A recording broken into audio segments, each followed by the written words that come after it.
Hi, Eric here from Laser Scanning TV. We have January 23 and I have the coolest stuff for you for laser scanner, hardware, software, workflow and some event news. And if you like to be informed about the coolest stuff, stay tuned. Yeah, hardware. First product is Canadian producer HandyScan with the Black series. They announced something a little bit to the history. HandyScan, where we pioneer for handheld scanner market, I think together with Artec, and they was going then straight in this professional metrology side and make this application. I think there was the market inventor of these kind of measurements, and they bring now new model upgrade, and they call them the new HandyScan Black Elite Limited. Additional with cup holder. I don't know now it's a marketing name, but we are interested in this. What is to make these Elite Limited series so interesting is they have a higher accuracy. They say they have 0.012 millimeters, and they have a volumetric accuracy from 0.012 millimeters plus 0.02 millimeter per meter. I think it's pretty accurate. If you are from the American market here, and my presentation is also something in inch and feet, but we are here more metric guys. The other ones is there is also a smart resolution in the system. What it tells me, this goes automatics and they find details in high curvature objects. They have 11 laser course lines for flat surfaces and difficult flat surfaces, and they have an integrated photogrammetry system. Like, that's not new. New is these, I think it's this accuracy from this scanner. And they say start is March this year. Okay, let us jump forwards. I got information, there's an Israeli company, they're not an Innobis 360, they also developed 600 degrees LiDAR sensor. They have 1,280 scanning lines, and they're saying that they're looking for mass production for level 4 and 5 autonomous driving. For this reason, they have a distance from up to 300 meters, 30 centimeters to 300 meters. Maximum have a high frame rate. Then what you need is IP protection and big temperature rate. And here we have some product highlights. You can configure them. You have the scanning lines, and then you have up to 3 reflection per pixel. And that's good for classification and filtering data.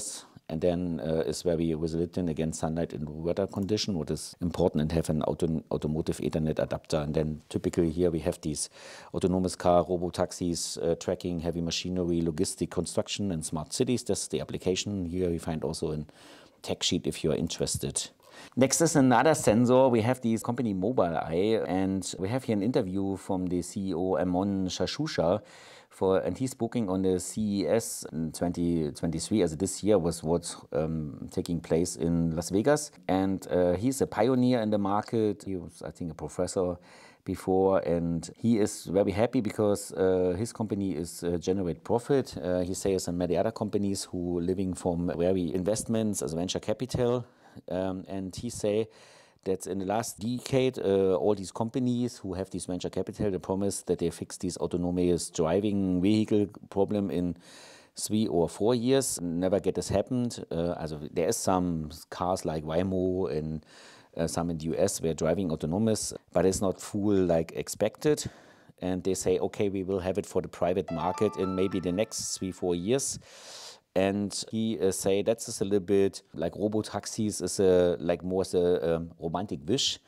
And in the end, he say, what is he thinking? He say, it may be that in the future, manufacturer offer this vehicle where the driver has the option to drive or no driving, but the driver have to be in the car.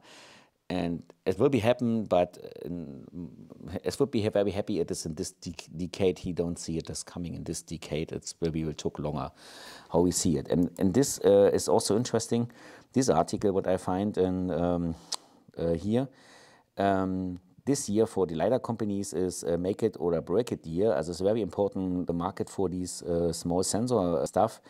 And there's the point that they're saying, like in the hyper cycle from the last year, there was millions of dollars going in these LiDAR startups.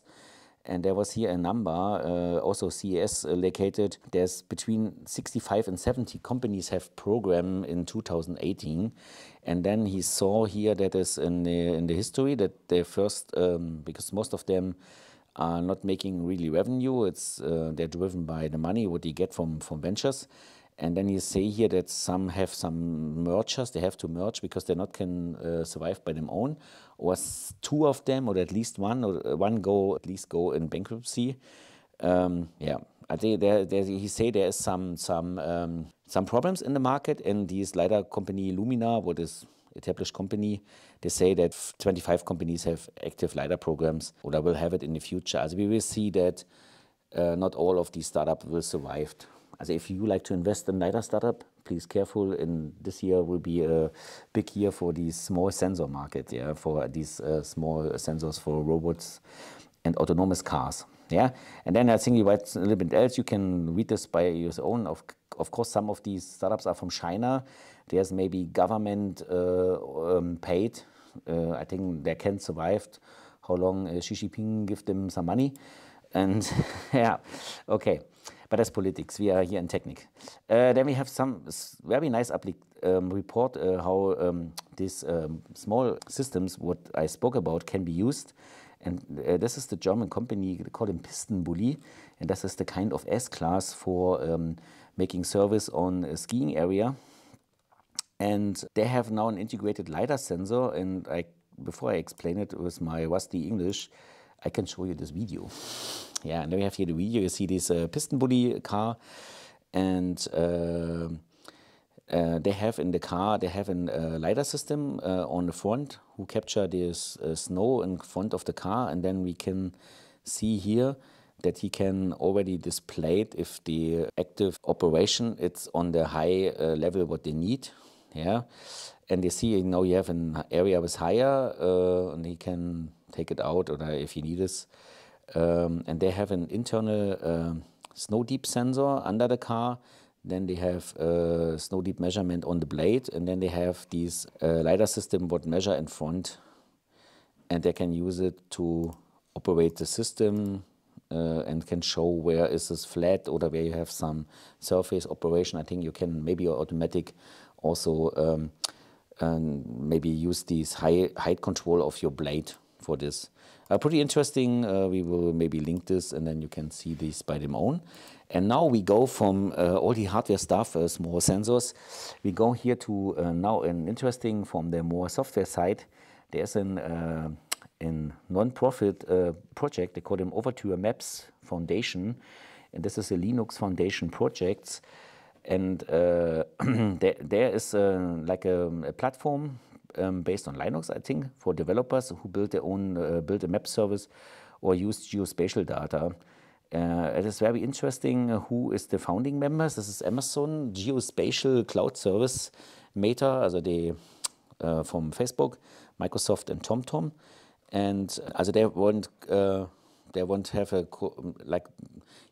this is like a technology where you can put your maps inside, also your map information, what you already have, and then you can have a free development access and can develop this, your own map services, geospatial services.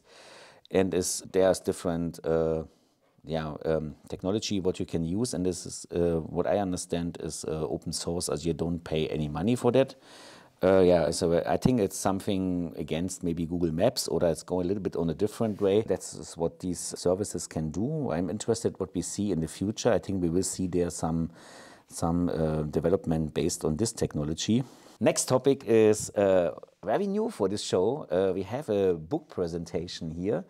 Very surprising if we are in this point cloud market. In this book called The Introduction to the Point Cloud Metri. Yeah, and this book is, the author is Matthias Lehmens, and what I understand, we can see it, Matthias Lehmens is we can see it later. This book speaking about photogrammetry and point clouds and how you can work together. And I can go here on this book printing site, and the author is this Matthias Lehmens, and he is from the University Delft for geomatics, and that's a very famous university in the Netherlands, especially for geomatics. And yeah, for somebody who are interested to get some deeper knowledge and what behind the technology, or maybe for education purposes, this book is you can order, and I think it's coming. It's available on pre-order.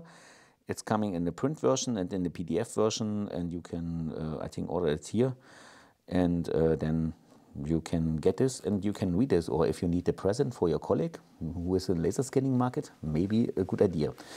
And finally, I make an announcement for especially the American visitors of the show. There's this GeoWeek. I think that's the #1 geospatial and digital AEC show in the US. It's middle of February from 13 to 15 in Colorado Convention Center in Denver, Colorado. And yeah, the interesting part, if you see me from the US market, maybe you have the option that you can meet me personally and my colleagues. We are also with the Laser Scanning Europe and with our friends from PointCap on the show. And there are also a few other German companies, German startup Aurivus for AI is there. And then we have SOMARK for leveling platforms. There are a few in Benaco, the web viewer, a few German companies you can meet there. Also if you go to the show, then stop on our booth, stop on the booth from our friends. I think that's all for January, but with next month's GeoWeek, I think we will have more cool stuff what we can bring here on the show. On that reason, stay tuned, subscribe to the channel, give me a thumb up, share with your colleagues. Bye-bye, Eric.